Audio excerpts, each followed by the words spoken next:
सुप्रभात दर्शक बंधु आज जानुरी 6 तारिख मंगलवार चलतु नजर पकाइबा आज देश विदेश प्रमुख खबर गुड़िक किंतु ता पूर्व जदि आपण मैंने आम वीडियो को लाइक करना आम वीडियो को लाइक करी कमेंट रे जय जगन्नाथ लिखंतु। मात्र 55 टंकार मासक मिल 3000 टंकार पेंशन जानतु सरकार योजना विषय। भारत सरकार देशर विभिन्न वर्गों पर अनेक प्रकार योजना कार्यकारी करुछंती जार लक्ष्य होची लोकों आवश्यकता पूरण करबा एवं सेमानकर आर्थिक स्थिति को सुदृढ़ करबा। सेहि भली एक योजना होची प्रधानमंत्री श्रम योगी मानधन योजना। ए योजना अधीन रे जणे व्यक्ति प्रति मासरे मात्र 55 टंका योगदान करी एवं 60 वर्ष परे प्रति मासरे 3000 टंकार निश्चित पेंशन पाती। ए योजना विशेष भाव में असंगठित क्षेत्रर श्रमिकों डिजाइन करा जायछि। देशरे लक्ष लक्ष श्रमिक अछंती जो माने कोनोसी पेंशन योजना रे अंतर्भुक्त नाहंती। तेबे एपरि परिस्थिति रे जदि पीएफ आपणक वेतन रो कटि जाय थाए किबा आपण ईएसआईसी रो लाभ पाउथांती ताहाले आपण एही योजनार लाभ उठाई परिबे नाही। अन्यपटे जदि आपणक बयस 18 रु 40 वर्ष मध्य होइताए एवं आपण जणे श्रमिक होइतांती किबा रास्ताकड़ विक्रेता प्रवासी श्रमिक कृषक किंबा आपणकर मासिक 15,000 टंका कम होता है तेबे आपण एही योजना पई आवेदन करें जो 60 वर्ष पर हिताधिकारी पेंशन सुविधा पाइबे। तेबे प्रधानमंत्री मानधन योजना रे आवेदन करने को हेले आपण को किछुटा डॉक्यूमेंट रो आवश्यकता हेबो। आवेदनकारी को निजर आधार कार्ड ठिकाना प्रमाणपत्र bank passbook passport size photo एवं मोबाइल नंबर इत्यादि आवश्यक हेबो। ए योजना पई आवेदन करने पूर्व जदि ए विषय अधिकरू अधिक सूचना पाइबाकू चाहते कि ए योजना विषय निर्देशावली जानवाक चाहते तेबे पीएम मानधन योजनार ऑफिशियल पोर्टाल विजिट करें। सरकार बड़ निष्पत्ति बढ़िला कनेस्टेबल पद पर आवेदन बयस सीमा। पुलिस नियुक्ति रे सरकार बड़ निष्पत्ति 3 वर्ष छाड़ है प्रार्थी बयस सीमा। उत्तर प्रदेश मुख्यमंत्री योगी आदित्यनाथ यूपी पुलिस एवं जेल विभाग रे सीधासलख नियुक्ति बयस सीमा छाड़ कर यूपी पुलिस एवं जेल विभाग रे सीधासलख नियुक्ति बयस सीमा 3 वर्ष अर्थात 22 रु 25 वर्ष कोहल कर नियुक्ति अभियान माध्यम कनेस्टेबल पीएससी स्वतंत्र सुरक्षा बल महिला बाटालियन एवं जेल वार्डर पदवी समेत मोट 32,679 पदवी पूरण कर संपर्क में एक सरकारी निर्देश जारी कर प्रार्थी स्वार्थ में गुरुत्वपूर्ण निष्पत्ति नि तेज सरकारी निर्देश अनुसार नियुक्ति प्रक्रिया अंशग्रहण करुवा समस्त वर्गर प्रार्थी 3 वर्ष बयस छाड़ केवल थरे प्रदान परिप्रेक्षी में यूपी मुख्यमंत्री योगी आदित्यनाथ ऑफिशियल हैंडल रु social media platform X ray एक पोस्ट शेयर कर संबलपुर कुचिंडा मंडी अचलावस्था क्विंटाल पिछा 5 केजी धान कटा जाउथबा अभियोग। धान मंडी रे चाषी विक्षोभ मुख्यमंत्री और जोगाण मंत्री कुश पुतलिका दाह संबलपुर जिला कुचिंडा उपखंड रे खरीफ ऋतु धान संग्रह पर गत नवेम्बर 28 तारिख मंडी खोला होइछि। उपखंड रे मोट 57 गोटी धान संग्रह केन्द्र रहितबा बेले 51 धान संग्रह केन्द्र रे लैंप्स और 6 धान संग्रह केन्द्र रे स्वयं सहायक गोष्ठीर महिला चाषी धान संग्रह करुछंती किंतु वर्तमान धान बिक्री रे अचलावस्था देखा मिली। जमनकीरा लैंप्स अधीन भोजपुर मंडी रे हजार हजार क्विंटाल धान पड़ी जहां नहीं चाषी मंडी रे विक्षोभ करने सह मुख्यमंत्री और जोगाण मंत्री कुश पुतलिका दाह करछंती। मंडी समस्या नहीं चाषी असंतोष प्रकाश करछंती। तेबे गंजाम रे विधिवत भाव मंडी उद्घाटन होइतिबा बेले मंडी रे चाषी धान देबा प्रक्रिया भी आरंभ करछंती हेले धराकोट ब्लॉक रो जगमोहन पंचायत चाषी आनिछंती भिन्न एक अभियोग। चाषी अभियोग कि चाषी मंडी को धान धरी गले सेठारे केवल एक फोटो उठाई पुणी सेमानकु मिलर पाखकु पठा जहाँकि मंडी नियमर विरुद्ध हटे। अन्यपटे मिल रे जानिशुणी चाषी धान खराब दर्शाई क्विंटाल पिछा 5 किलो अधिक धान नेउछंती। यासह मिलर रे धान अनलोड करने को दिन दिन अपेक्षा करने को पड़ुवा अभियोग करछंती चाषी जहां नहीं चाषी 1 तारिख रे धराकोट तहसीलदार भेटिथिले किंतु एपर्यंत समस्यार समाधान होई नाही। पॉल्यूशन सर्टिफिकेट ना रे बड़ धरणर जालियाती आदाय होछि मोटा अंकर कमिशन। पॉल्यूशन सर्टिफिकेट ना रे बड़ धरणर जालियाती ओडिशारू राज्य बाहर पर्यंत लंबे छिचेर आदाय होछि मोटा अंकर कमिशन। परिवहन विभाग तनाघना वैध प्रदूषण सर्टिफिकेट पर पंजीकृत प्रदूषण केन्द्र गाड़ी आगे लाइन लगाई लोके हेले यार फायदा नहीं प्रदूषण सर्टिफिकेट कराइदेबा ना रे कला बजार आरंभ हो जाइछि। हरियाणा सरकार पंजीकृत संस्था किंबा उत्तर प्रदेश सरकार पंजीकृत संस्था नारे कटक रे दिया जायछि जाल प्रदूषण सर्टिफिकेट। ए सर्टिफिकेट लगी 70 टंका खर्च करने को पड़ुछि। गाड़ी को जांच करने को पड़ुछि। हेले कौनसी गाड़ी जांच न होई केवल फोटो उठाई नहीं कमिशन नहीं 100 टंका 85 टंका नहीं जाल प्रदूषण सर्टिफिकेट मिलुवा घटना एवं सामना को आसी। सरकार अर्थ बाटमारणा हेबा सह या पछरे एक बड़ जाल रॉकेट काम करुवा जଣାपड़ी। विभिन्न राज्यर पंजीकृत संस्था कही दिया जाउथुवा प्रदूषण सर्टिफिकेट घटनार जांच कराजिबो बोली परिवहन कमिशनर अमिताभ ठाकुर कहते। एपर्यंत 52टी प्रदूषण सर्टिफिकेट संस्था बेआईन कार्यकलाप लगी लाइसेंस रद्द कराजिबो बोली परिवहन विभाग तरफରୁ नोटिस जारी होछि। कारण दर्शाओ नोटिस उत्तर मगा जायछि। बड़ धरणर एक्शन हेबो बोली कमिशनर कहते। तेबे प्रदूषण सर्टिफिकेट जाल मध्य जांच कराजिबो बोली से सूचना दैछन्ति। युवक युवती आसला खुशी खबर। अतिरिक्त कृषि अधिकारी नियुक्ति ପାଇଁ विज्ञप्ति प्रकाश। ओडिशा रे सरकारी चाकरी ପାଇଁ प्रस्तुत हेउतबा युवक युवती आसला खुशी खबर। ओडिशा लोकसेवा आयोग अतिरिक्त कृषि अधिकारी नियुक्ति 2026 ପାଇଁ सरकारी विज्ञप्ति प्रकाश करिछि। ए नियुक्ति जरिया कृषि और कृषक सशक्तिकरण विभाग रे ग्रुप बी रो पाखापाखि 118टी पदवी पूरण कराजिबार योजना रहिछि। एही पदवी मध्यरु 40टी महिला मानक ପାଇଁ संरक्षित रहिछि, जाहाकि महिला प्रार्थीଙ୍କ ପାଇଁ एक गुरुत्वपूर्ण सरकारी चाकरीर सुजोग प्रदान करुछि। आयोग पक्षरु प्रदान करा जायथिबा सूचना अनुसार आग्रही एवं योग्य प्रार्थी माने 2026 जनवरी 10 तारिख ऑनलाइन रे एने आवेदन करिपारिबे। आवेदनर शेष तारिख जनवरी 30 तारिख अछि। प्रार्थी माने सरकारी ओपीएससी वेबसाइट परिदर्शन करी आवेदन प्रक्रिया समाप्त करिपारिबे।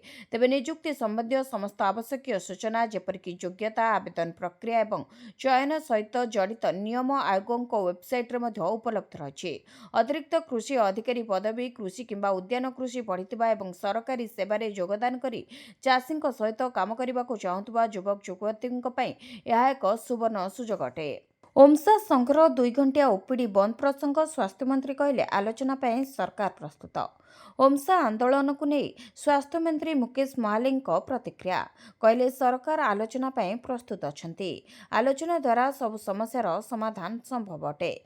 कार्य बंद न करी रोगी सेवा जोगाई देबाको डाक्तर को अपील करिसेंती मंत्री मुकेश महालिक। दाबी पूरण नहबा एवं सरकार पक्षरु एने कोनोसी पदक्षेप निया न जाई नथिबा अभियोग करिसेंती डाक्तर संघ। याकु नै आसंता 14 तारिख पर्यंत 2 घंटा ओपीडी रे रोगी सेवा बंद करिसेंती सरकारी डाक्तर संघ। तेबे सकाळ 9 दिन 11 पर्यंत सरकारी डाक्तरखाना गुड़िकर ओपीडी रे रोगी देखिबेनी डाक्तर। यापर आसंता 27 तारिख ओपीडी संपूर्ण बंद करने को निष्पत्ति नेछि ओमसा। तेबे ओमसार 10टी मुख्य दाबी रही। प्रथम हेउछि पदोन्नति, कार्यक्षेत्र रे सुरक्षा, मूलद्वारमा वृद्धि, स्वच्छ बदली नीति, पदवी पूरण, सेपरी क्याडर पुनर्गठन, कर्पस फंड, एनपीए, उत्तम भित्तिभूमि एवं अतिरिक्त कार्यभार ह्रास। ए सबु दाबी नहीं एबे ओमसा अड़ी बसिछि। प्रमिलांक घरे बीजेडी नेतांक बड़ बैठक। बीजेडी वरिष्ठ नेत्री प्रमिला मल्लिक घरे जाजपुर तुंग नेता और नेत्री को एक बड़ बैठक अनुष्ठित हो जाता। यह प्रमिला कहते कौन मेले नुहे जिला प्रतिनिधि मानक ने एक बैठक होछि। जिले में किभली संगठन आगक बढ़, जिला सभापति किए हेब, युव सभापति किए हेब, छात्र सभापति किए हेब एवं जिला कमिटी किए किए रहिबे ता उपरे आलोचना होछि। मेले को सीधासलख खंडन करिसेंती प्रमिला मल्लिक। तेबे कोरेई रे बबी दास कहिथिले जे आम भितरे किछि मनमालिन्य रहुछि। यापरे प्रमिलांक घरे बैठक को नहीं आलोचना जोर धरिथिला जे जाजपुर बीजेडी राजनीति किछि ठीक नाही। सेपरी बैठक परे डानी कहचंती नुआ वर्षर समय समस्ते एकाठी होई जिले में संगठन किभली मजबूत हेबो, किपरि दल आगक बढ़िबो, नवीन को हाथ को आहरी मजबूत करने को आलोचना करिछु। जन अभियोग शुणाणी रे 1.3 लाख लोकंक दुख दूर हेलाणी कहले मुख्यमंत्री। मुख्यमंत्री मोहन चरण माझी वर्षर प्रथम जन अभियोग शुणाणी करथिले। यूनिट 2 स्थित अभियोग प्रकोष्ठ रे आयोजित एही 16 शुणाणी रे राज्यर विभिन्न प्रांतरू आसिथिबा लोकंक समस्या शुणिबा सह एहार त्वरित समाधान पय से अधिकारी मानकु निर्देश देथिले। मुख्यमंत्री सूचना अनुसार प्रशासन निकट में पहुंचुवा अभियोग गुड़िकर समाधान प्रक्रिया बेस उत्साहजनक रही। वेब पोर्टाल और डाक जोगे मोट 1,49,418 अभियोग मिलता। से 1,13,000 30,845ଟି ଅର୍ଥାତ୍ 88% ମାମଲାର ସଫଳ ସମାଧାନ କରାଯାଇଛି। ବିଗତ 15ଟି ଶୁଣାଣିରେ ମିଳିଥିବା 13,358 ଅଭିଯୋଗ ମଧ୍ୟରୁ 95% ଅର୍ଥାତ୍ 12,748ଟି ସମାଧାନ ହୋଇସାରିଛି। ଏପର୍ଯ୍ୟନ୍ତ 56,028ରୁ ଅଧିକ ଲୋକେ ଏହି ପ୍ରକ୍ରିୟାରେ ସାମିଲ ହୋଇଛନ୍ତି। ସରକାର ଏଣିକି ପ୍ରତି ସୋମବାର ବା ମାସକୁ 3ରୁ 4 ଥର ଅଭିଯୋଗ ଶୁଣାଣି କରିବାକୁ ଲକ୍ଷ୍ୟ ରଖିଛନ୍ତି। 30ଟି ଯାକ ଜିଲ୍ଲାରେ ଜିଲ୍ଲାପାଳଙ୍କ ନେତୃତ୍ୱରେ ଅଭିଯୋଗ ପଞ୍ଜୀକରଣ ଜାରି ରହିଛି। ଆଗାମୀ ଦିନରେ ଏହାକୁ ଆହୁରି ବ୍ୟାପକ କରାଯିବ। କର୍କଟ ଭଳି ଦୁରାରୋଗ୍ୟ ବ୍ୟାଧିରେ ପୀଡ଼ିତ ରୋଗୀଙ୍କୁ ମୁଖ୍ୟମନ୍ତ୍ରୀଙ୍କ ସ୍ୱାସ୍ଥ୍ୟ ସହାୟତା ପାଣ୍ଠିରୁ ଆର୍ଥିକ ସହାୟତା ମଧ୍ୟ ଯୋଗାଇ ଦିଆଯିବ। ଏହା ଏକ ଲୋକଙ୍କ ସରକାର, ପ୍ରଶାସନ ଓ ଜନତାଙ୍କ ମଧ୍ୟରେ ଥିବା ଦୂରତାକୁ କମାଇ ଶାସନକୁ ଅଧିକ ସୁଗମ କରିବା ଆମର ପ୍ରାଥମିକତା ବୋଲି କହିଛନ୍ତି ମୁଖ୍ୟମନ୍ତ୍ରୀ ମୋହନ ଚରଣ ମାଝୀ। ଶ୍ରୀମନ୍ଦିର ମୁଖ୍ୟ ପ୍ରଶାସକଙ୍କ ସୂଚନା, ଦୋଷୀଙ୍କ ବିରୋଧରେ ହେବ କାର୍ଯ୍ୟାନୁଷ୍ଠାନ। ଶ୍ରୀମନ୍ଦିର ଶୃଙ୍ଖଳିତ ଦର୍ଶନ ବ୍ୟବସ୍ଥା ନେଇ ମୁଖ୍ୟ ପ୍ରଶାସକ ସୂଚନା ଦେଇଛନ୍ତି। ସେ କହିଛନ୍ତି, ପ୍ରୋଟୋକଲରେ ଶ୍ରୀମନ୍ଦିର ଆସୁଥିବା ଅତିଥିଙ୍କ ପାଇଁ ଏସ୍ଓପି ପ୍ରସ୍ତୁତ ହୋଇଛି। ପ୍ରୋଟୋକଲ ଦାୟିତ୍ୱରେ କେବଳ ଶ୍ରୀମନ୍ଦିର ପ୍ରଶାସନ ରହିବେ। ଶ୍ରୀମନ୍ଦିର ପରିସରରେ ମୋବାଇଲ କଟକଣାକୁ ଆହୁରି କଡ଼ା କରାଯିବ। ନୀତିକାନ୍ତି ସମ୍ବନ୍ଧୀୟ ଯେଉଁମାନଙ୍କର କାମ ଥିବ କେବଳ ସେମାନଙ୍କୁ ଅନୁମତି ଦିଆଯିବ। ତେବେ କାଲିର ବିବାଦକୁ ନେଇ କ୍ଷମା ପ୍ରାର୍ଥନା କରିବା ସହ ସମନ୍ୱୟ ଅଭାବ ଯୋଗୁଁ ଏଭଳି ଘଟିଛି ବୋଲି କହିଛନ୍ତି ଶ୍ରୀମନ୍ଦିର ପ୍ରଶାସକ। ସିସିଟିଭି ଫୁଟେଜ ଆଧାରରେ ଯିଏ ବି ଦୋଷୀ ତା ବିରୁଦ୍ଧରେ କାର୍ଯ୍ୟାନୁଷ୍ଠାନ ହେବ ଏବଂ ତଦନ୍ତ ନିର୍ଦ୍ଦେଶ ମଧ୍ୟ ଦିଆଯାଇଥିବା କହିଛନ୍ତି ଶ୍ରୀମନ୍ଦିର ମୁଖ୍ୟ ପ୍ରଶାସକ। ସୂଚନା ମୁତାବକ ଗତକାଲି ପ୍ରଥମ ରବିବାରରେ ପ୍ରୋଟୋକଲ ଦର୍ଶନକୁ ନେଇ ଶ୍ରୀମନ୍ଦିର କମାଣ୍ଡର ଏବଂ ସ୍ୱତନ୍ତ୍ର ସୁରକ୍ଷାକର୍ମୀ ମୁହାଁମୁହିଁ ହୋଇଥିଲେ। ଶ୍ରୀମନ୍ଦିର ସାତପାହାଚ ପୂର୍ବରୁ କୀର୍ତ୍ତନ ଚକଡ଼ାରେ ଶ୍ରୀମନ୍ଦିର କମାଣ୍ଡର ଏବଂ ସୁରକ୍ଷାକର୍ମୀଙ୍କ ମଧ୍ୟରେ ପାଟିତୁଣ୍ଡ ହୋଇଥିଲା। ବ୍ୟାରିକେଡରେ ସୁରକ୍ଷାକର୍ମୀଙ୍କ ପ୍ରୋଟୋକଲ ଦର୍ଶନକୁ ଶ୍ରୀମନ୍ଦିର କମାଣ୍ଡର ସୁଧାଂଶୁ ପଟ୍ଟନାୟକ ବିରୋଧ କରିଥିଲେ। ଏନେଇ ଶ୍ରୀମନ୍ଦିର ଭିତରେ ଠେଲାପେଲା ପରିସ୍ଥିତି ସୃଷ୍ଟି ହୋଇଥିଲା। ମନ୍ଦିର କମାଣ୍ଡରଙ୍କୁ ସ୍ୱତନ୍ତ୍ର ସୁରକ୍ଷାକର୍ମୀ ଧକ୍କା ମାରିବା ସହ ଗାଳିମନ୍ଦ ଦେଇଥିଲେ। ଏଥିପାଇଁ ସାତପାହାଚ ଧାଡ଼ି ଦର୍ଶନ ସକାଳ ଧୂପ ପରେ ପ୍ରାୟ 30 ମିନିଟ୍ ପାଇଁ ବନ୍ଦ ରହିଥିଲା। ତେବେ ଶ୍ରୀମନ୍ଦିର ମୁଖ୍ୟ ପ୍ରଶାସକ ଏନେଇ କ୍ଷମା ପ୍ରାର୍ଥନା କରିବା ସହ ସମନ୍ୱୟ ଅଭାବ ଯୋଗୁଁ ଏଭଳି ଘଟିଛି ବୋଲି କହିଛନ୍ତି ଏବଂ ତଦନ୍ତ ନିର୍ଦ୍ଦେଶ ଦେଇଛନ୍ତି। ବାଲେଶ୍ୱର ସହରରେ ପ୍ରଦୂଷଣ କଟକଣା। ବାଲେଶ୍ୱର ପୌରପାଳିକା ଓ ୟୁଏଲ୍ବି ଅଞ୍ଚଳରେ ପ୍ରଦୂଷଣ କଟକଣା ଲଗାତାର AQI ବୃଦ୍ଧି ନେଇ ଗାଇଡଲାଇନ୍ ଜାରି କରିଛନ୍ତି ଜିଲ୍ଲାପାଳ। ଗତ କିଛିଦିନ ଧରି ବାଲେଶ୍ୱର ଜିଲ୍ଲା ଓ ସହରରେ ପ୍ରଦୂଷଣ ମାତ୍ରାଧିକ ଥିଲା, ଯାହାକୁ ଦୃଷ୍ଟିରେ ରଖି କଡ଼ା ନିର୍ଦ୍ଦେଶ ଦେଇଛନ୍ତି ଜିଲ୍ଲା ପ୍ରଶାସନ। ବିଶେଷକରି ବାଲେଶ୍ୱର ପୌରାଞ୍ଚଳ ପାଇଁ କଡ଼ା ଗାଇଡଲାଇନ୍ ଜାରି କରିଛନ୍ତି ଜିଲ୍ଲା ପ୍ରଶାସନ। ଗ୍ରାଫ୍ ଷ୍ଟେଜ 2 ଗାଇଡଲାଇନ୍ ଅନୁସାରେ ଅନେକ କଟକଣା ମାନିବାକୁ ନିର୍ଦ୍ଦେଶ ଦେଇଛନ୍ତି। ତେବେ ଗାଇଡଲାଇନ୍ ଅନୁସାରେ ସନ୍ଧ୍ୟା 6ଟାରୁ ସକାଳ 10ଟା ମଧ୍ୟରେ ସମସ୍ତ ନିର୍ମାଣ ବନ୍ଦ ରହିବ। ରାସ୍ତାରେ ଦିନକୁ 3 ଥର ପାଣି ସିଞ୍ଚନ ପାଇଁ NHAIକୁ ପରାମର୍ଶ ଦେଇଛନ୍ତି ପ୍ରଶାସନ। ସେହିପରି ସହର ମଧ୍ୟକୁ ଭାରୀଯାନ ପ୍ରବେଶ ବାରଣ କରାଯାଇଛି। ଢାବାରେ କୋଇଲା ଜାଳେଣି ଓ ଆବର୍ଜନା ଜଳିବା ସମ୍ପୂର୍ଣ୍ଣ ମନା ହୋଇଛି। ଆସନ୍ତା 7 ଦିନ ପାଇଁ ଏହି ଗାଇଡଲାଇନ୍ ପାଳନ କରିବାକୁ ନିର୍ଦ୍ଦେଶ ଦେଇଛନ୍ତି ଜିଲ୍ଲା ପ୍ରଶାସନ। ତେବେ ଗତ କିଛିଦିନ ଧରି ରାଜ୍ୟରେ ଦେଖାଦେଇଥିବା ପ୍ରଦୂଷଣ ମାତ୍ରା ସରକାରଙ୍କୁ ଚିନ୍ତାରେ ପକାଇ ଦେଇଥିଲା। କିଛିଦିନ ପୂର୍ବରୁ ଦେଶର ସର୍ବାଧିକ ସହର ହୋଇଥିଲା ବାଲେଶ୍ୱର।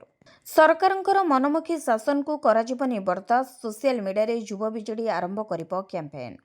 ସରକାର ଏତେ ଜନବିରୋଧୀ ଓ ଅତ୍ୟାଚାରୀ ଯେ ମିଛ ଫାଇନ୍ ଆଦାୟ କରୁଛନ୍ତି। ଘରେ ଥୁଆ ହୋଇଛି ଗାଡ଼ି, ମୟୂରଭଞ୍ଜରେ ଫାଇନ୍। କାର୍ ଚାଳକର ହେଲମେଟ୍ ପାଇଁ ଫାଇନ୍। ଏହି ମିଛ ଫାଇନ୍ ଲୋକଙ୍କୁ ଆଶ୍ଚର୍ଯ୍ୟ କରିଛି। କୋର୍ଟ ଯିବାକୁ ବି ଲୋକଙ୍କ ପାଖରେ ସୁଯୋଗ ନାହିଁ, କାରଣ ସରକାର ଏହାକୁ ବନ୍ଦ କରିଦେଇଛନ୍ତି। ଯଦି ପ୍ରଦୂଷଣ ପାଇଁ ଏତେ ଚିନ୍ତା ଅଛି ତାହେଲେ PUCC ପାଇଁ ଅଲଗା ବ୍ୟବସ୍ଥା କରନ୍ତୁ, ଚାଲାଣ ଅଲଗା କରନ୍ତୁ। ଆନ୍ଦୋଳନ ମୁଣ୍ଡ ଟେକିବାକୁ ଯାଉଛି। କ'ଣ ଖାଲି ଗାଡ଼ି ଯୋଗୁଁ ପ୍ରଦୂଷଣ ହେଉଛି? ଗଛ କଟାଯାଉଛି, ଖଣି ଉତ୍ତୋଳନ ଶିଳ୍ପ ସଂସ୍ଥାରୁ ପ୍ରଦୂଷଣ ହେଉନି କି ବୋଲି ପ୍ରଶ୍ନ କରିଛି ବିଜେଡି। ତେବେ ଲଘୁ ଖଣିଜ ପାଇଁ କେତେ ଫାଇନ୍ ହୋଇଛି? କେତେ ଶିଳ୍ପପତି ରାସ୍ତାରେ ଠିଆ ହୋଇ ଫାଇନ୍ ଦେଉଛନ୍ତି? ଲୋକ ସୋସିଆଲ ମିଡିଆରେ ପୋଷ୍ଟ କରନ୍ତୁ ନିଜ କଷ୍ଟ ଓ କହିବେ ବିଜେପିକୁ ଭୋଟ ଦେଇ ଭୁଲ କଲୁ। ତେବେ କଲମ କା ଫୁଲ ଲୋଗୋं କା ଫୁଲ। ଏ କ୍ୟାମ୍ପେନ୍ ଆରମ୍ଭ ହେବ। ୟୁଟର୍ନ ନେବାକୁ ବାଧ୍ୟ ହେବେ ସରକାର। ଯୁବ ବିଜେଡି ଫାଇନ୍ ଆଦାୟ ସ୍ଥାନରେ ପିକେଟିଂ କରିବ। ଲୋକଙ୍କୁ ଆର୍ଥିକ, ମାନସିକ ଓ ଶାରୀରିକ ସ୍ତରରେ ଦୁର୍ବଳ କରୁଛି ବିଜେପି। ସରକାରଙ୍କ ମନମୁଖୀ ଶାସନ ବରଦାସ୍ତ କରାଯିବ ନାହିଁ। ମନ୍ତ୍ରୀ କହୁଛନ୍ତି ଗ୍ରୀନ୍ ଷ୍ଟିକର ବାଧ୍ୟତାମୂଳକ ବୋଲି ବିଜେଡି କହିଛି। ପୋଷ୍ଟ ଅଫିସର ଜବରଦସ୍ତ ସ୍କିମ୍, ମାସକୁ 5,500 ଟଙ୍କା ରୋଜଗାର ଗ୍ୟାରେଣ୍ଟି। ପୋଷ୍ଟ ଅଫିସର ଦମଦାର ସ୍କିମ୍ ରହିଛି। MIS ଯୋଜନା ଅଧୀନରେ ଆପଣଙ୍କୁ ପୁନରାବୃତ୍ତି ନିବେଶ କରିବାକୁ ପଡ଼ିବ ନାହିଁ ଏବଂ ଆପଣ ମାସକୁ 5,550 ଟଙ୍କାର ପେନ୍ସନ୍ ମଧ୍ୟ ପାଇବେ। ତେବେ ପୋଷ୍ଟ ଅଫିସ ଏହି ଯୋଜନା ଅଧୀନରେ 7.4% ବାର୍ଷିକ ସୁଧ ପ୍ରଦାନ କରୁଛି। ଯାହା ସିଧାସଳଖ ଆପଣଙ୍କ ବ୍ୟାଙ୍କ ଆକାଉଣ୍ଟକୁ ସ୍ଥାନାନ୍ତରିତ ହେଉଛି। ଆପଣ ଏହି ଟଙ୍କାକୁ ଆପଣଙ୍କ ଆକାଉଣ୍ଟରେ ରଖିପାରିବେ କିମ୍ବା ଆବଶ୍ୟକ ପଡ଼ିଲେ ଉଠାଇ ମଧ୍ୟ ପାରିବେ। ଏହି ଯୋଜନାରେ ଆପଣ ମାତ୍ର 1,000 ଟଙ୍କା ଦେଇ ଏକ ଆକାଉଣ୍ଟ ଖୋଲିପାରିବେ। ଏହି ଆକାଉଣ୍ଟ ଖୋଲିବା ପାଇଁ ସର୍ବାଧିକ ନିବେଶ ସୀମା 9 ଲକ୍ଷ, ଯେତେବେଳେ କି ଏକ ମିଳିତ ଆକାଉଣ୍ଟ ପାଇଁ ସର୍ବାଧିକ ନିବେଶ ସୀମା 15 ଲକ୍ଷ ରଖାଯାଇଛି। ଯଦି ଆପଣ ଗୋଟିଏ ଆକାଉଣ୍ଟରେ 9 ଲକ୍ଷର ଏକକାଳୀନ ନିବେଶ କରନ୍ତି, ତେବେ ଆପଣ 5 ବର୍ଷ ପାଇଁ ପ୍ରତି ମାସରେ 5,550 ଟଙ୍କାର ଏକ ସ୍ଥିର ସୁଧ ହାର ପାଇବେ। ଏହି ରାଶି ସିଧାସଳଖ ଆପଣଙ୍କ ବ୍ୟାଙ୍କ ଆକାଉଣ୍ଟରେ ଜମା ହୁଏ ଏବଂ ମାସିକ ଆୟର ଏକ ନିର୍ଭରଯୋଗ୍ୟ ଉତ୍ସ ହୋଇଯାଏ। ଏବେ 2 ଥର ନୁହେଁ, ବର୍ଷକୁ 3 ଥର ବଢ଼ିବ ମହଙ୍ଗା ଭତ୍ତା। ଅଷ୍ଟମ ବେତନ କମିଶନର ବଡ଼ ଉପହାର। କେନ୍ଦ୍ର ସରକାର ଅଷ୍ଟମ ବେତନ କମିଶନକୁ ଅନୁମୋଦନ କରିବା ପରେ ଏହା ନୂତନ ବର୍ଷରୁ ଦେଶରେ କାର୍ଯ୍ୟକାରୀ ହୋଇଛି। ଏହା ଫଳରେ କେନ୍ଦ୍ର ସରକାରୀ କର୍ମଚାରୀଙ୍କ ଦରମା ଏବଂ ପେନ୍ସନରେ ଏକ ବଡ଼ ଉଲ୍ଲେଖନୀୟ ବୃଦ୍ଧି ହେବ ବୋଲି ଆଶା କରାଯାଉଛି। କେନ୍ଦ୍ର ସରକାରଙ୍କ ଦ୍ୱାରା ପ୍ରଦାନ କରାଯାଉଥିବା ସୂଚନା ଅନୁଯାୟୀ ଅଷ୍ଟମ ବେତନ କମିଶନ ଅଧୀନରେ କାର୍ଯ୍ୟରତ ଏବଂ ଅବସରପ୍ରାପ୍ତ କେନ୍ଦ୍ର ସରକାରୀ କର୍ମଚାରୀଙ୍କ ଦରମା, ଭତ୍ତା ଏବଂ ପେନ୍ସନ ସଂଶୋଧନ କରାଯିବ। ଏହି କମିଶନ କେନ୍ଦ୍ର ସରକାରୀ କର୍ମଚାରୀଙ୍କୁ ଦରମା ବୃଦ୍ଧି ସହିତ ମହଙ୍ଗା ଭତ୍ତା ବା ଡିଏ ବୃଦ୍ଧି ପ୍ରଦାନ କରିବ।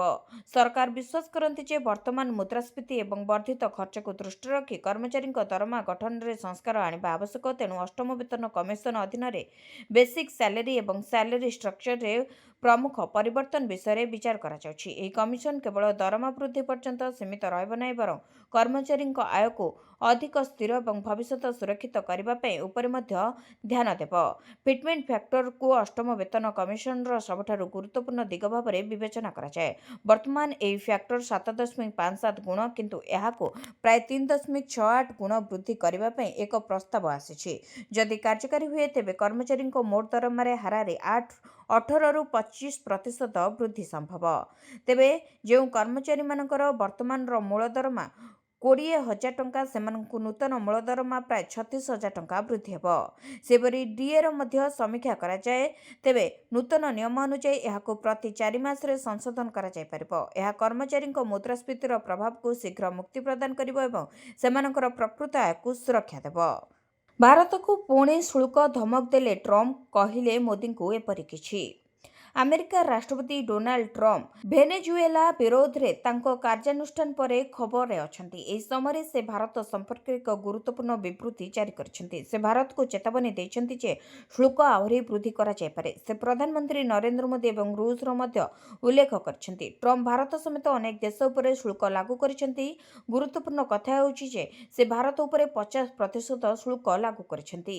ଏକ ରିପୋର୍ଟ ଅନୁଯାୟୀ ଟ୍ରମ୍ପ ଭାରତ ଉପରେ ଶୁଳ୍କ ଲାଗୁ କରିବା ବିଷୟରେ ଉଲ୍ଲେଖ କରି କହିଛନ୍ତି ଯେ ଏ ପ୍ରସଙ୍ଗରେ ସେମାନେ ପ୍ରକୃତରେ ମୋତେ ସନ୍ତୁଷ୍ଟ କରିବାକୁ ଚାହୁଁଥିଲେ। ପ୍ରଧାନମନ୍ତ୍ରୀ ମୋଦି ଜଣେ ବହୁତ ଭଲ ବ୍ୟକ୍ତି ଅଟନ୍ତି।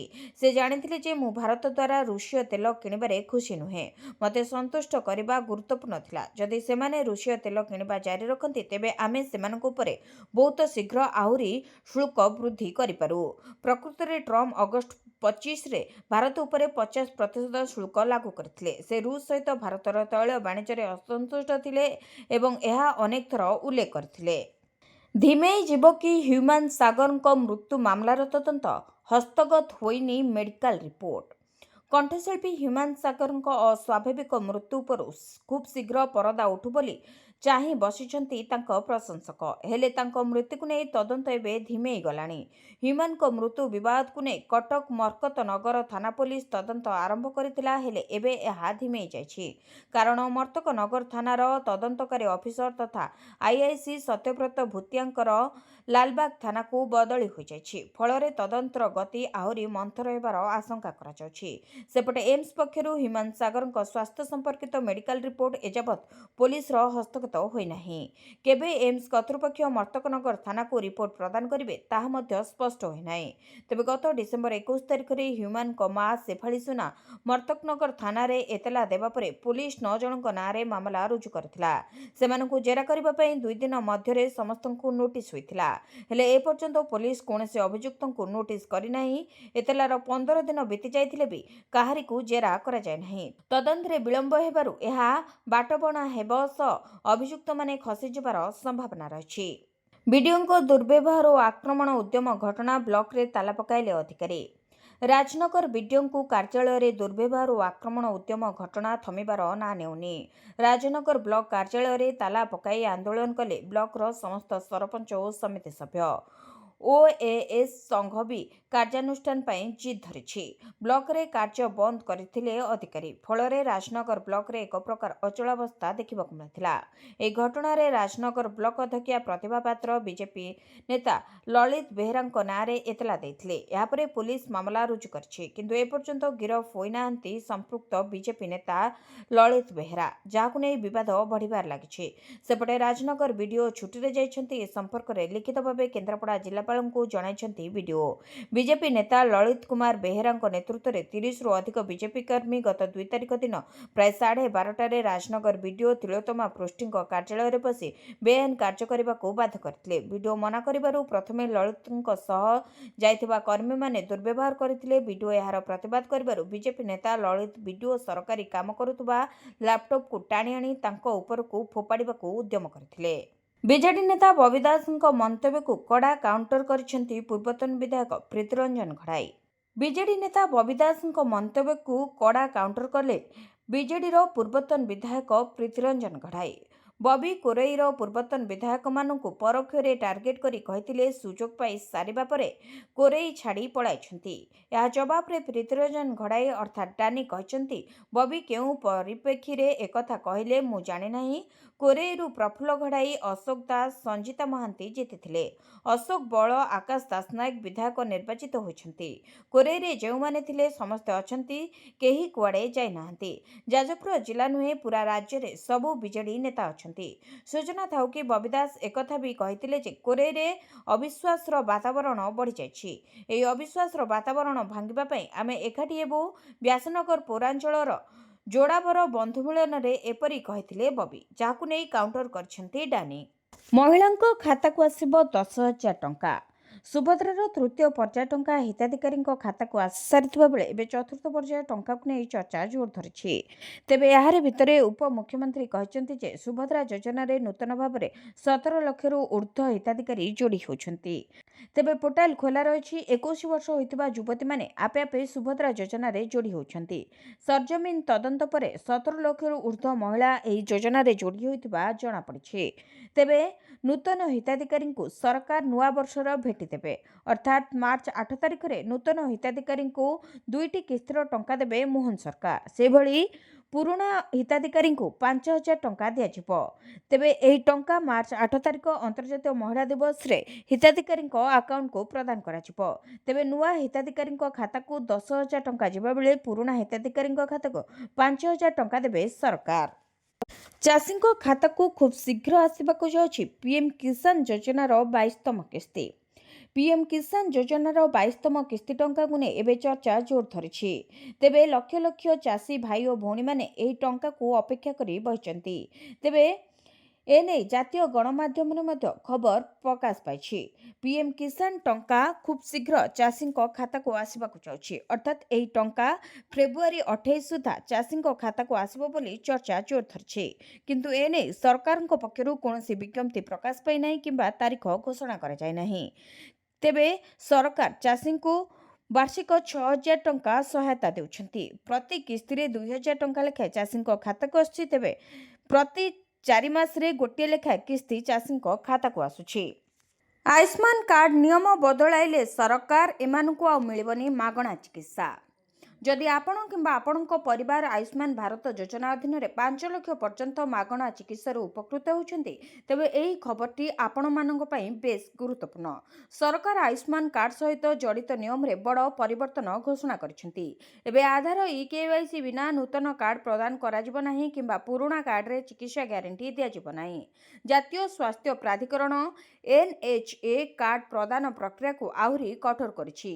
BIS 2.0 ନାମକ ଏକ ନୂତନ ବ୍ୟବସ୍ଥା କାର୍ଯ୍ୟକାରୀ କରାଯାଇଛି। ଏହା ଅଧୀନରେ ହିତାଧିକାରୀଙ୍କର ଆଧାର ଆଧାରିତ ଇକେୱାଇସି ସମ୍ପୂର୍ଣ୍ଣ ହେବା ପରେ ହିଁ ଏକ ନୂତନ ଆୟୁଷ୍ମାନ କାର୍ଡ ପ୍ରଦାନ କରାଯିବ।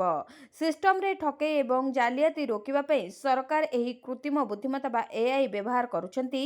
ଏପର୍ଯ୍ୟନ୍ତ ସାରା ଦେଶରେ 61,932 ଆୟୁଷ୍ମାନ କାର୍ଡ ସନ୍ଦେହଜନକ ଭାବରେ ଚିହ୍ନଟ ହୋଇଛି। ଏହି କାର୍ଡଗୁଡ଼ିକ ମଧ୍ୟରୁ 48,000ରୁ ଅଧିକ ଫିଜିକାଲ ଭେରିଫିକେସନ ଆରମ୍ଭ ହୋଇଛି। ଯଦି କୌଣସି କାର୍ଡ ଠକେଇ ହୋଇଥିବା ଜଣାପଡ଼େ, ତେବେ ସେହି କାର୍ଡରେ ପ୍ରଦାନ କରାଯାଉଥିବା ମାଗଣା ଚିକିତ୍ସା ସୁବିଧା ତୁରନ୍ତ ବନ୍ଦ କରିଦିଆଯିବ। ପୂର୍ବରୁ ଆୟୁଷ୍ମାନ କାର୍ଡରେ ନୂତନ ପରିବାର ସଦସ୍ୟଙ୍କୁ ଯୋଡ଼ିବା ବହୁତ ସହଜ ଥିଲା, କିନ୍ତୁ ବର୍ତ୍ତମାନ ସରକାର ଏହି ପ୍ରକ୍ରିୟାକୁ ଯଥେଷ୍ଟ ସୀମିତ କରିଛନ୍ତି। କାର୍ଡରେ ମନଇଚ୍ଛା ଯୋଡ଼ିବା ପ୍ରାୟ ବନ୍ଦ ହୋଇଯାଇଛି, ଯାହାଦ୍ୱାରା କେବଳ ଆବଶ୍ୟକ ଥିବା ବ୍ୟକ୍ତିମାନେ ଲାଭ ପାଇପାରିବେ। ଭିଡ଼ିଓଟିକୁ ଶେଷ ଯାଏ ଦେଖିଥିବାରୁ ଆପଣଙ୍କୁ ଧନ୍ୟବାଦ। ଯଦି ଆପଣମାନେ ଏପର୍ଯ୍ୟନ୍ତ ଭିଡ଼ିଓକୁ ଲାଇକ୍ କରିନାହାନ୍ତି, ଭିଡ଼ିଓଟିକୁ ଲାଇକ୍ କରି କମେଣ୍ଟରେ ଜୟ ଜଗନ୍ନାଥ ଲେଖନ୍ତୁ। ଏଥିସହିତ ଆମ ଚ୍ୟାନେଲକୁ ସବସ୍କ୍ରାଇବ୍ କରି ପାଖରେ ଥିବା ବେଲ୍ ଆଇକନ୍କୁ ପ୍ରେସ୍ କରନ୍ତୁ।